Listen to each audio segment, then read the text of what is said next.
Hello दोस्तों, रोशन academy में आपका स्वागत है। वीडियो सीटेट से संबंधित है। आज हम आप लोग के सामने ईवीएस से संबंधित महत्वपूर्ण प्रश्न बताने जा रहे हैं, जो कि सीटेट के एग्ज़ाम को देखते हुए लगातार आपको प्रश्न आंसर को तैयारी कराया जा रहा है, ताकि आप सीटेट में अच्छे से अच्छे मार्क्स लाएं और सीटेट को पूर्ण रूप से क्रैक कर सकें।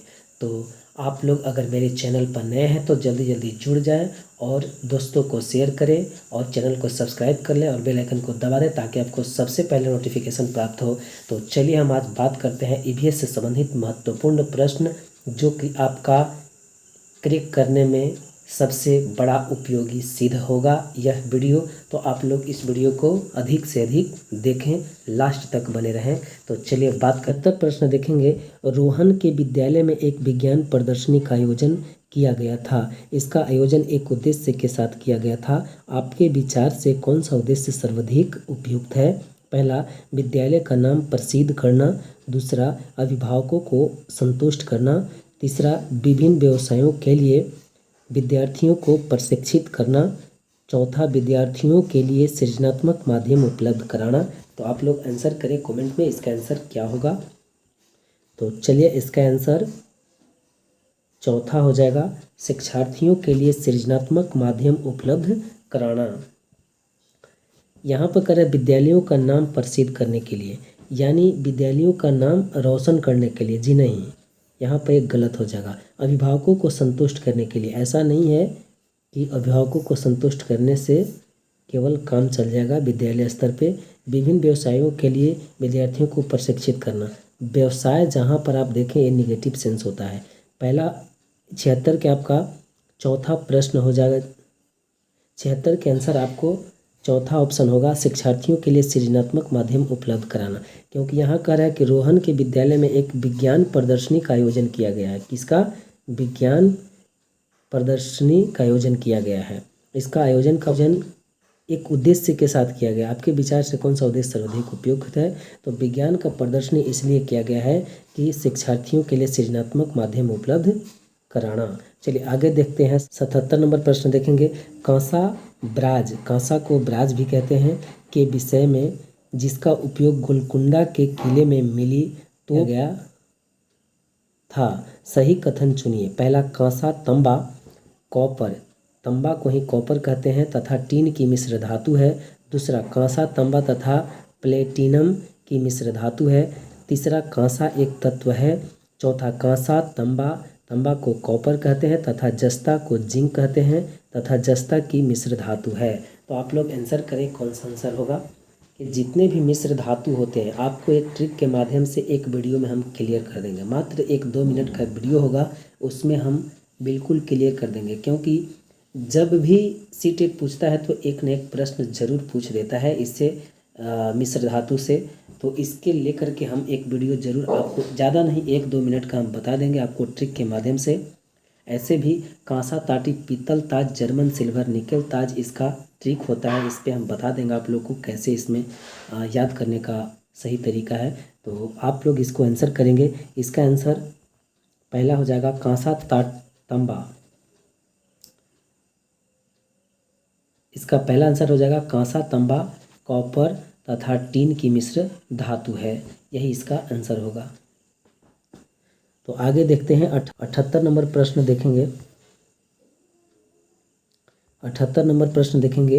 प्रयोग और प्रयोगात्मक कार्य करते हुए श्यामा का निष्पादन कक्षा में सर्वश्रेष्ठ होता है। उसे बहुत सृजनात्मक शिक्षार्थी माना जाता है, इसलिए वह ... के द्वारा संकल्पनाओं को सीखती है। सृजनात्मक विद्यार्थी उसको माना जाता है। क्या होता है सृजन के बारे में आप बताएंगे। तो चलिए इसका आंसर हो जाएगा अपसारी चिंतन। क्या होगा? अपसारी चिंतन। अपसारी चिंतन के माध्यम से बच्चे सृजनात्मकता से संबंधित होते हैं। अपसारी चिंतन सृजन करते हैं, बच्चे कुछ नया करने की कोशिश करते हैं, अपने आप से सृजन करते हैं, खोज करते हैं, यही सृजनात्मक बालक होते हैं, विद्यार्थी होते हैं। चलिए आगे देखते हैं। 79 प्रश्न देखेंगे। अल-बुरुनी जिस देश से आया उसका नाम है। पहला उज्बेकिस्तान, दूसरा ओमान, तीसरा अफगानिस्तान, चौथा बांग्लादेश। इसमें कौन सा आंसर होगा? आप लोग आंसर करेंगे। तो चलिए इसका आंसर पहला हो जाएगा उज्बेकिस्तान। अलबरूनी कहाँ से आया था? तो उज्बेकिस्तान से आया था। अलबरूनी 11वीं शताब्दी में मोहम्मद गजनवी के साथ उज्बेकिस्तान से आने वाला एक प्रसिद्ध इतिहासकार था। चलिए आगे देखते हैं 60 नंबर प्रश्न। 80 नंबर प्रश्न देखते हैं। 80 नंबर प्रश्न देखते हैं।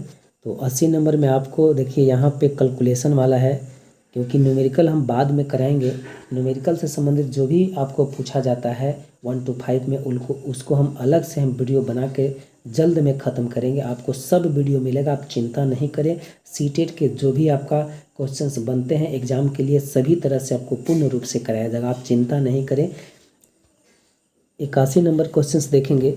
एक पब्लिक स्कूल में प्रत्येक कक्षा में लगभग 2 से 3 बच्चे विशेष आवश्यकता वाले हैं। कुछ बच्चे शारीरिक या मानसिक रूप से विकलांग यानी बाधित हैं। ये बच्चे अन्य बच्चों के साथ उसी कक्षा में एक साथ पढ़ते हैं। उपरोक्त पब्लिक स्कूल निम्न में से किसका अनुपालन करता है? पहला समवयस्क शिक्षा, दूसरा प्रतिपूरक अधिगम, तीसरा सतत एवं व्यापक मूल्यांकन, चौथा समावेशी शिक्षा। इसमें कौन सा आंसर होगा? आप लोग कमेंट में आंसर ज़रूर करें। आपको अच्छे तरह से एग्ज़ाम में आंसर करने के लिए कॉन्फिडेंस बढ़ेगा। तो चलिए इसका आंसर आपको मैं बता देता हूँ। इसका चौथा ऑप्शन हो जाएगा समावेशी शिक्षा। समावेशी शिक्षा का मतलब समावेश करना। समावेशी का मतलब क्या होता है? उसमें सम्मिलित करना या समावेश कर देना। जैसे कोई भी बच्चा हो, चाहे मानसिक रूप से विकलांग हो या शारीरिक रूप से विकलांग हो या बिल्कुल सही सलामत बच्चा हो, किसी तरह से फिजिकली रूप से डैमेज न हो, वो भी बच्चा, यानी सभी बच्चा को एक ही कक्षा में एक ही वर्ग में सम्मिलित करना ही समावेशी शिक्षा होता है। यानी एक ही वर्ग में सभी बच्चे को बैठा करके शिक्षण का कार्य कराना समावेशी शिक्षा होता है। चलिए आगे देखते हैं। 82 नंबर प्रश्न देखेंगे। घर्षण के विषय में चर्चा करते समय एक शिक्षिका ने इस संकल्पना की व्याख्या करते हुए बहुत से उदाहरण दिए। इनमें से कुछ ऐसे उदाहरण जिसमें घर्षण हमारे दैनिक जीवन में उपयोगी उस शिक्षिका ने कक्षा में दिए जो नीचे दिए गए हैं। पहला यानी ए में देखेंगे, हम पेन की नोक और कागज़ के बीच घर्षण होने के कारण ही लिख पाते हैं। बी, हम फर्श पर हमारे पैरों और फर्श के बीच घर्षण के कारण चल पाते हैं। सी, ऊर्ध्वाधर ऊपर फेंकी गई कोई गेंद घर्षण के कारण ही हमारे पास वापस लौटती है। डी, घर्षण के कारण ही हम किसी गतिशील वाहन को ब्रेक लगाकर रोक सकते हैं। तो इसमें कौन सा होगा? आप लोग आंसर करेंगे। चलिए ए में क्या कह रहा है? हम पेन की नोक और कागज़ के बीच घर्षण होने के कारण ही लिख पाते हैं, तो बिल्कुल सही है। बी है, हम फर्श पर हमारे पैरों और फर्श के बीच घर्षण के कारण चल पाते हैं, बिल्कुल सही है। ऊर्ध्वाधर ऊपर फेंकी गई कोई गेंद घर्षण के कारण ही हमारे पास वापस लौटती है। जी नहीं, ये आपका गलत हो गया, क्योंकि ऊपर फेंकी गई गेंद घर्षण के कारण नीचे वापस नहीं आती है, बल्कि गुरुत्वाकर्षण के कारण नीचे आती है। इसके बाद कह रहा है डी, घर्षण के कारण ही हम किसी गतिशील वाहन को ब्रेक लगाकर रोक सकते हैं, तो बिल्कुल सही है। आप देख सकते हैं ए बी डी आपका आंसर होगा। तो ए बी डी कौन में है? ए बी डी आपका दूसरा ऑप्शन सही होगा। दूसरा ऑप्शन आपका सही है, ए बी डी। 83 नंबर प्रश्न देखेंगे। एक पश्मीना शॉल लगभग ... साधारण स्वेटरों के बराबर गर्म होती है तथा एक साधारण पश्मीना शॉल को बुनने हेतु ... घंटों का समय लगता है। पहला 6 स्वेटरों के बराबर 200 घंटे समय लगते हैं। दूसरा 10 स्वेटरों के बराबर 250 घंटे समय लगते हैं। तीसरा 10 स्वेटरों के बराबर 200 घंटे समय लगते हैं। चौथा 6 स्वेटरों के बराबर 250 घंटे समय लगते हैं। तो इसमें कौन सा आंसर होगा? आप लोग आंसर करेंगे। तो चलिए इसका आंसर तीसरा होगा। 10 स्वेटरों के बराबर 200 घंटे का समय लगता है। एक पश्मीना शॉल लगभग 10 साधारण स्वेटरों के बराबर गर्म होती है तथा एक साधारण पश्मीना शॉल को बुनने हेतु 200 घंटे का समय लगता है। एक कारीगर जब बुनता है स्वेटर को तो 200 घंटे समय लगते हैं। चलिए आगे देखते हैं। 84 नंबर प्रश्न देखेंगे। सरिता की शिक्षिका उसे विभिन्न सामूहिक गतिविधियों में शामिल करती है, जैसे समूह चर्चा, समूह परियोजना आदि। उसकी शिक्षिका सीखने के किस आयाम का अनुगमन कर रही है? पहला, प्रतियोगिता आधारित सीखना। दूसरा, सामाजिक गतिविधियों के रूप में सीखना। तीसरा, मनोरंजन द्वारा सीखना। चौथा, भाषा निर्देशित सीखना। इसमें कौन सा आंसर होगा? आप लोग आंसर करेंगे। तो चलिए इसका आंसर दूसरा हो जाएगा, सामाजिक गतिविधि के रूप में सीखना। प्रतियोगिता आधारित सीखना नहीं, ये गलत होगा। आपका मनोरंजन द्वारा सीखना, ये भी गलत होगा। भाषा निर्देशित, ये भी आपका गलत होगा। आपका सही सामाजिक गतिविधि के रूप में सीखना। चलिए आगे देखते हैं। 85 नंबर प्रश्न देखेंगे। 85 नंबर प्रश्न क्या कह रहा है? नेपेंथिस। देखिए ये जो 85 नंबर जो प्रश्न अभी आ रहा है आपको नेपेंथिस के बारे में, ये आपको एनसीईआरटी बुक से लिया गया है। इसके बारे में भी हम लोग चर्चा करेंगे। जब एनसीईआरटी बुक्स से हम कराएंगे तो हम इसको चर्चा करेंगे।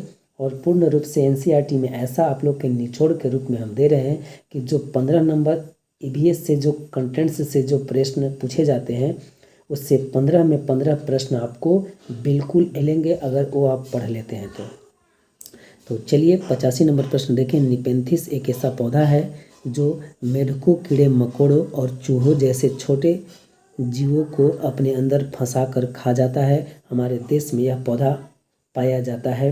पहला असम में, दूसरा उड़ीसा में, तीसरा अरुणाचल प्रदेश में, चौथा मेघालय में। तो इसमें कौन सा आंसर होगा? आप लोग आंसर करेंगे।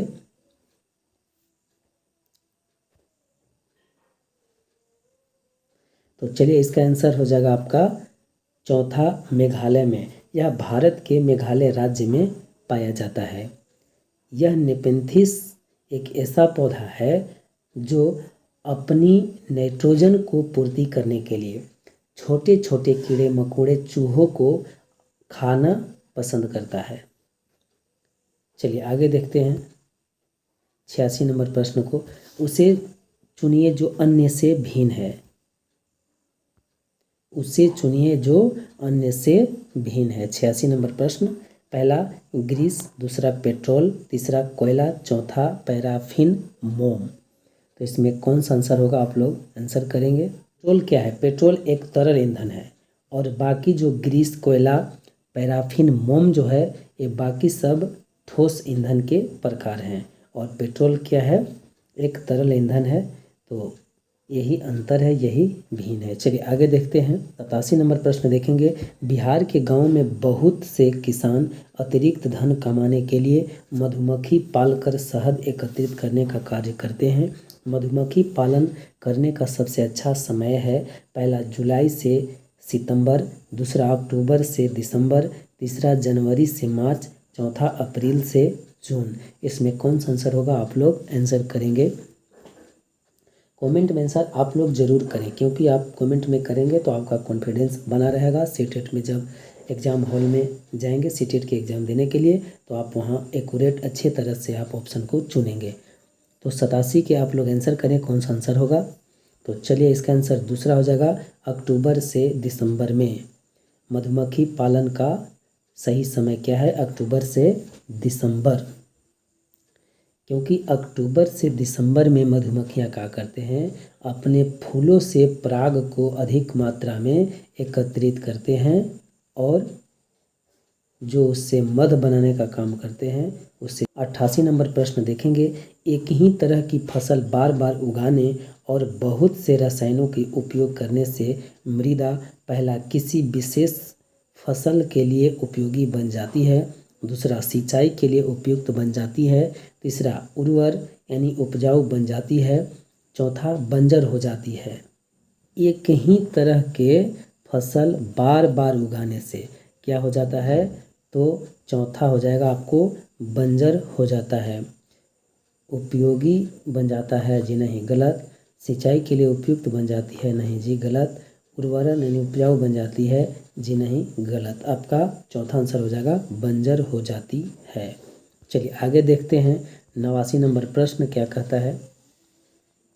निम्नलिखित में से लेह और लद्दाख के मकानों की विशेषताएं चुनिए। ए में कहता है पेड़ के तने से बनी लकड़ी की ढालू छतें, बी कहता है निचली मंजिले में कोई खिड़की नहीं, सी कहता है पत्थर मिट्टी और चूने से बनी दीवारें, डी कहता है लकड़ी के फर्श। तो चलिए आप लोग कमेंट में इसका आंसर करें कौन सा आंसर सही होगा। अगर आप सच में अगर ईवीएस की आप तैयारी करते हैं तो आपको इस वीडियो में कम से कम 30 में 28-29 आपको 28 से 29 आपको कमेंट में सही होने चाहिए। तो चलिए आप लोग कमेंट में आंसर ज़रूर करें। चलिए 89 ये कौन सा आंसर हो जाएगा। देखिए पेड़ के तने से बनी लकड़ी की ढालू छतें, ये बिल्कुल लेह लद्दाख के मकानों की विशेषताएं हैं। इसके बाद बी कहता है निचली मंजिला में कोई खिड़की नहीं। बात सही है कि निचली मंजिला में कोई खिड़की नहीं होती है। सी कह रहा है कि पत्थर मिट्टी और चूने से बनी दीवारें, जी नहीं ये गलत आपका हो जाएगा। डी कहता है लकड़ी के फर्श, बिल्कुल सही। तो इसमें कौन सा आंसर हो जाएगा, ए बी डी। तो ए बी डी किस में है, आप यहाँ पर देख सकते हैं दूसरा ऑप्शन जो है ए बी डी है, यही आपका आंसर हो जाएगा। चलिए आगे देखते हैं क्या है। 90 प्रश्न देखेंगे। तरुण भारत संघ नामक समूह संबंधित है। पहला, स्कूलों में दोपहर का पका हुआ भोजन उपलब्ध कराने में।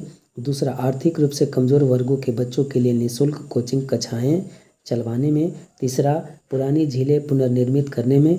चौथा, विशेष रूप से सक्षम बच्चों को सीखने में मदद करने में। इसमें कौन सा आंसर होगा, आप लोग आंसर करेंगे। तरुण भारत संघ नामक जो समूह है वो पुरानी झीलों को पुनर्निर्मित करने से संबंधित है। यह 1975 में राजस्थान विश्वविद्यालय जयपुर में अग्नि पीड़ितों की सहायता के लिए गठित किया गया था। 35 साल से वीरान गांव है, वहां हरियाली इसी से आता है। गाइज आज का इतना ही, फिर हम अगले वीडियो में मिलेंगे। अगर इस चैनल पर आप नए हैं तो चैनल को सब्सक्राइब कर लें, बेल आइकन को दबा दें ताकि सबसे पहले नोटिफिकेशन प्राप्त हो, और दोस्तों के पास शेयर ज़रूर करें ताकि उनका भी लाभ हो सके इस वीडियो के माध्यम से। तो इस वीडियो को देखने के लिए धन्यवाद। जय हिंद, जय भारत।